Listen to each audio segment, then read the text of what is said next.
Hello everyone. Well, I've been holding off making this video because I've been waiting for the end to this whole court situation with my son. Now, I'm not sure, many of you might not be aware if you didn't watch the videos where I explained that my son was arrested about 9 months ago now on crystal meth trafficking charges. And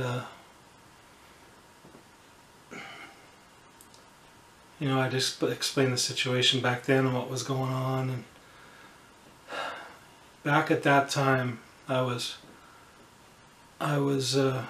praying for somebody about a week before that happened, and I don't want to glorify the devil in any way, but a spirit manifested in a person claiming to be Satan, telling me that ha ha ha, I got your son. And of course I just said, yeah, whatever, he's protected by the Lord Jesus Christ, you can't have him. Well, I guess in a worldly sense he did have him. Lured him into addiction and sent two 40-year-old men to fill him with crystal meth over a 6-month period, just handing out free crystal meth until he got so hooked and stuff that he had, he would do whatever they want pretty much. Then the first guy ended up getting arrested for trafficking and went to jail. And then another guy come along, another 38-year-old man, did the same thing, fed him drugs like a wild man, more drugs than he had ever seen before. And and then all along comes somebody that wants to buy drugs off of him, and he doesn't know them, so he sends my son instead. And here it's the cops. So my son sold to the cops 3 times and was arrested for trafficking. Now, I don't condone what my son did. He chose to do that. But he's very passive. The whole time that this stuff was going on, he was 17 years old. The first time he sold drugs to an officer, crystal meth to an officer, he was 1 week past his 18th birthday. So he was charged as an adult.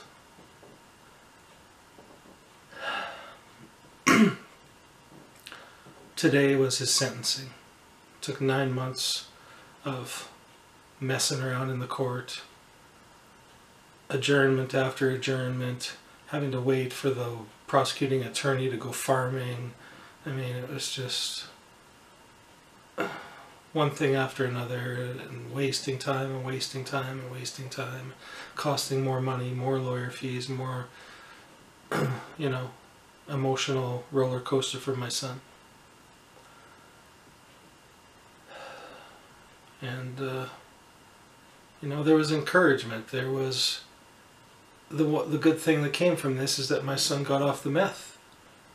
And he literally told me the other day, I asked him, I said, where were you a year ago? Or, a year ago you were so, excuse me, a year ago you were so, hooked on this crystal meth that you didn't even think you could get out of it. And he said, no, I thought I was going to die in it. So I'm thankful that this happened and that he's gotten off the meth. He hasn't touched it in 9 months, and he's looking great and he's doing great. But with the sentencing today, he had such encouragement. He followed everything that he was supposed to do as far as probation is concerned. His probation officers were all so happy and so pleased with his progress. He never missed an appointment. He went to rehab, or no, he didn't go to rehab, but he went to an addictions counselor over 20 hours of addictions counseling meetings, and he did everything that they asked of him. Then today the prosecutors come along and twist everything into the worst scenario. They gave out some good points, but they made it sound like he was a meth addict since he was 15 years old. And he wasn't. He started smoking weed at 15 years old. And you know, he sold some weed amongst friends, you know, just minor stuff. But today they made it sound like he was a meth addict from 15, and he sold meth from the age of 15 till he's 18.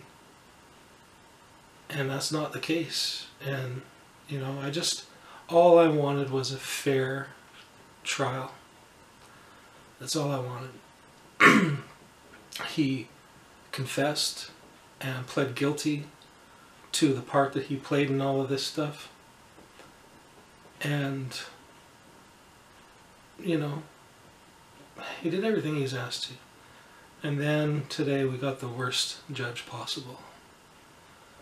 We've seen this woman before in the court. She was in court one other time when we had to adjourn. And you could see on her face, her countenance, is that she was angry. She's an angry woman. She had no compassion. You could see it on her face. And when we went into court today for sentencing, she was the judge, and our hearts just sunk. Because you knew the outcome, you know, by her countenance.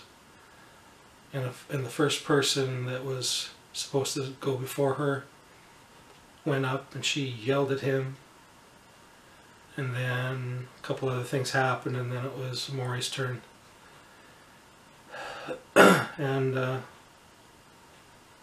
you know, they told him, I can't even think of all of the stuff that got so twisted.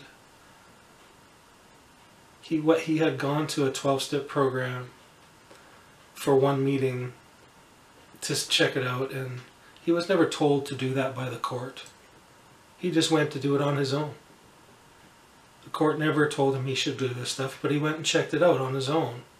And the instructor of that 12-step program was horrible. He had no idea what he was doing. It was terrible. So we decided not to continue with that 12-step program. But instead we went to an addictions counselor, you know, once a week or twice a week. So he had one-on-one access with an actual counselor, a real counselor, not some Joe Blow off the street that wants to run a 12-step program. Well, the judge flipped out on him because he couldn't finish a 12-step program. Over 3 years ago, he had gone to the doctor, and the doctor diagnosed him with anxiety and prescribed him some medications. And, of course, I don't condone medications, but he took them for about a month, and they made things worse, suicidal and everything. And so he stopped taking them, and he didn't want to take them. He didn't want to be on some other drug. You know, why would you just switch from one drug to another? And that was brought up today, that that he had gone to the doctor, and the doctor has prescribed him these drugs. And then the lawyer, or the judge, I mean, flipped out on him about quitting those drugs. That who is he to decide how they made him feel? It should be the judge that decides what he should do when it comes to these drugs. I mean, how can the judge know how he feels? Everything was twisted. All of these little things like that were twisted. And then the worst thing, one of the worst things that happened, is that the prosecuting attorney, in Maury's statement, he had mentioned that he was doing drugs from 15 years old. And then the prosecutor took that and said that he was doing crystal meth from the time he was 15. When he was doing marijuana, not crystal meth. And he sold a little bit here and there to friends. And then the prosecuting attorney turned that into that he was selling crystal meth from the time he was 15. And I didn't catch it. Our lawyer didn't catch it in time.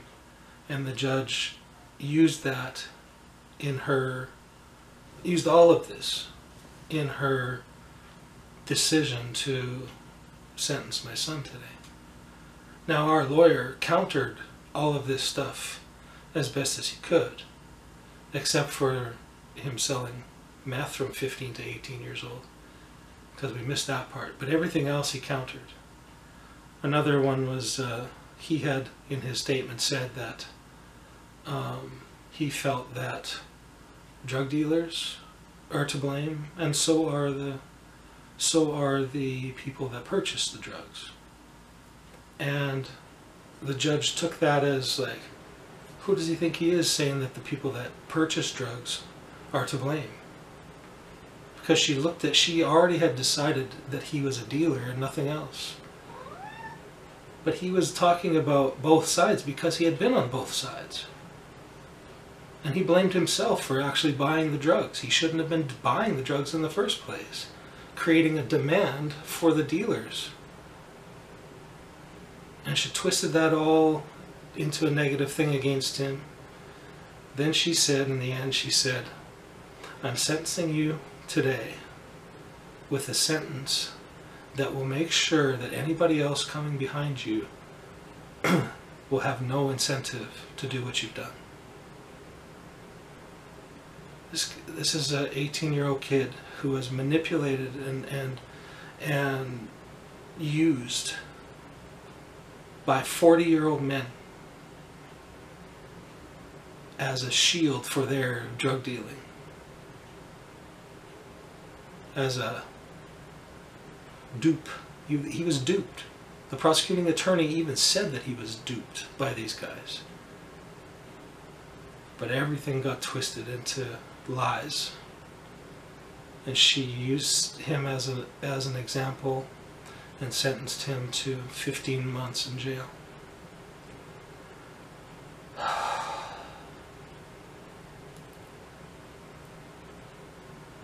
You know, I know that God is in control. And I know that He allowed this for a reason. And I know that Maury is going to go through some stuff that's going to change his life dramatically. Some for the worse, but in the end for the better. God will turn all things around for those, for the good of those who love Him.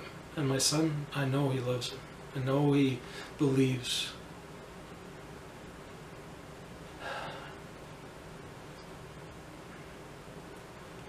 And I can't help but know that the enemy has, because of what I do, attacked my children.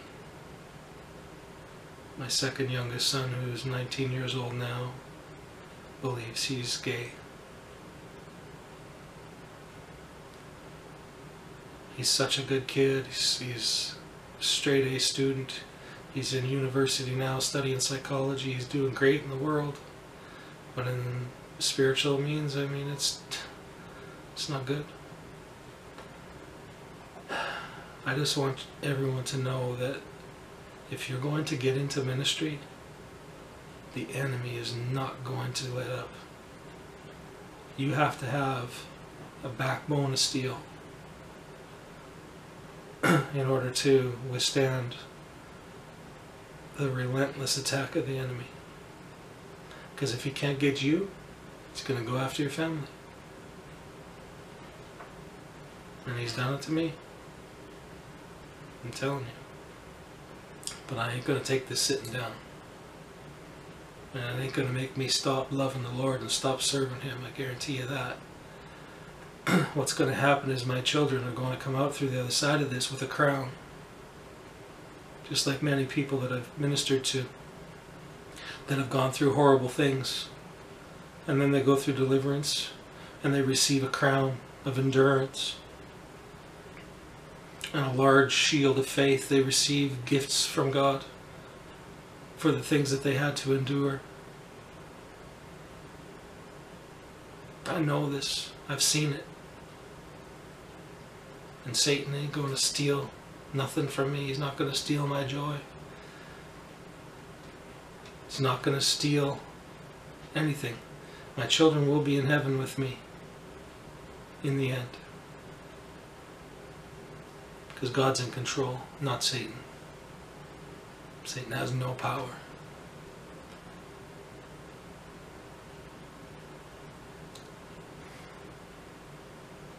Now, saying all of that doesn't make this any easier. Crystal meth took my child away from me for years. Well, not for years, but for a long time. Drugs, I mean, took my child away from me for years. Anxiety, depression. I finally got my son back 9 months ago. He was living here with me for the last 9 months. And now the court system has taken him away from me for a year and a half. Or 15 months.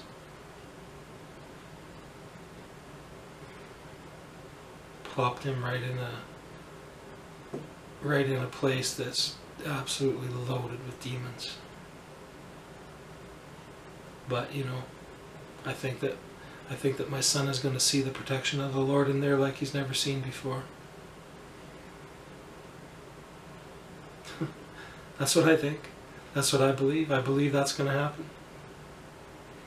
I think he's going to see God move in ways that he could never have imagined if he didn't have to go in.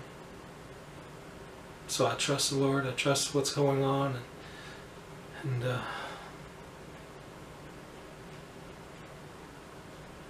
I just wanted to give you guys an update of what's going on. Kind of a sad topic, somber topic, but you know, I thank you for all of your prayers. But I'm asking for more prayer. My son needs it. He needs that protection. He needs intercessors to intercede for him. He needs people on the inside that are Christians. He needs people that he can talk to. You know, he needs all kinds of things. Financially, this has been a burden as well. Last income tax season, I got a $3,000 income tax bill to pay because the government wants to take their share of the donations that have come in. And then, right at the same time, my son got arrested. And I've been paying lawyer bills for him ever since. And I haven't been able to touch the income tax bill yet. So, there's a financial need here. The enemy has really come out hard against this ministry and against my family. Doing everything he can to you know, get in the way and cause problems and block whatever he can block. I've had to reschedule so many deliverance sessions because I had to go to court, or I had to take my son to probation officers or counseling meetings, and all these kinds of things I've had to reschedule and schedule around, and you guys have been very patient, and I'm thankful for it. And you know, I want to be here for you guys as much as possible, and if I don't get the finances in to cover all this stuff, then you know, I'm going to have to go back to work and find a way to pay these bills. Income tax season's coming up again in a couple of months. There'll probably be another $3,000 bill on top of that. So, you know, I know that God is my provider, and He will make a way for all of this to happen. I'm not worried. I put it out there so that if the Lord impresses on your heart to give, then I would be so thankful.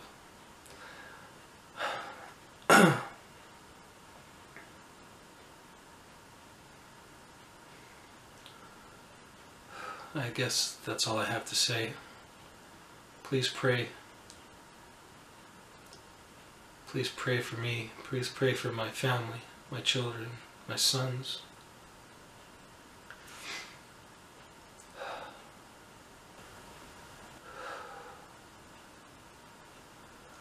I'm trying to be strong. This has been probably one of the worst days of my life.